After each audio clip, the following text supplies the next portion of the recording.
ಎಲ್ರಿಗೂ ನಮಸ್ಕಾರ. ನೀವೇನಾದರೂ ಒಳ್ಳೆ ನಾಟಿ ಸ್ಟೈಲಲ್ಲಿ ಚಿಕನ್ ಬಿರಿಯಾನಿ, ಮಟನ್ ಬಿರಿಯಾನಿ ತಿನ್ನಬೇಕು ಅಂತ ಹೋಟೆಲ್ ಸರ್ಚ್ ಮಾಡ್ತಾ ಇದ್ದೀರಾ? ಸೊ ನಾವು ಹೀಗೆ ಸಂಡೇ ಸರ್ಚ್ ಮಾಡಬೇಕಿದ್ರೆ ನಮಗೆ ಸಿಕ್ಕಿದ್ದು ತೂಗುದೀಪ ದೊಣ್ಣೆ ಬಿರಿಯಾನಿ ಕೆಂಗೇರಿ ಇರೋವಂಥದ್ದು. ಸೊ ನಾವು ಕೂಡ ಹೀಗೆ ಸಂಡೇ ನಾನ್ ವೆಜ್ ಏನು ತಿನ್ನೋಣ ಅಂತ ಹುಡುಕ್ಬೇಕಿದ್ರೆ ನಾವು ಹೋಗಿದ್ದು ತೂಗುದೀಪ ದೊಣ್ಣೆ ಬಿರಿಯಾನಿಗೆ. ಸೊ ನಾವು ಅಲ್ಲಿ 2 ಮಟನ್ ಬಿರಿಯಾನಿ ಹಾಗೆ 2 ಚಿಕನ್ ಲೆಗ್ ಪೀಸ್ನ ಆರ್ಡರ್ ಮಾಡಿದ್ವಿ. ಟೇಸ್ಟ್ ಅಂತೂ ಸಖತ್ತಾಗಿತ್ತು. ಸೊ ನೀವು ಕೂಡ ಹೋಗಿ ವಿಸಿಟ್ ಮಾಡಿ. 12:30ಗೆ ಓಪನ್ ಆಗುತ್ತೆ. ಸೊ ಮಧ್ಯಾಹ್ನ 12:30ಇಂದ 4:30 ಹಾಗೆ ನೆಕ್ಸ್ಟು 6:30ಇಂದ 10:30 ನೈಟ್ವರೆಗೆ. ಸೊ ನಾವಲ್ಲಿಂದ ಬಿರಿಯಾನಿ ತಿಂದು ಮುಗಿಸಿ ಹೊರಟಿದ್ದು ಇನ್ನು ಡೆಕತ್ಲಾನ್ ಕಡೆಗೆ. ಸ್ವಲ್ಪ ತಿಂದಿದ್ದು ಅರಗಿಸ್ಬೇಕಲ್ವಾ. ಸೊ ನನ್ನ ಕಣ್ಣಿಗಲ್ಲಿ ಬಿದ್ದಿದ್ದು ಈ ಕ್ಯೂಟಾಗಿರೋಂತಹ swimming suit, new born swimming suit.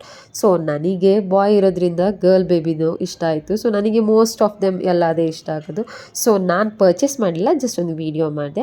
I hope ನಿಮಗೆ ಈ ವಿಡಿಯೋ ಇಷ್ಟ ಆಯಿತು ಅಂದ್ಕೊಳ್ತೀನಿ. ಆ್ಯಂಡ್ ನೆಕ್ಸ್ಟ್ ವಿಡಿಯೋದಲ್ಲಿ ಸಿಗೋಣ.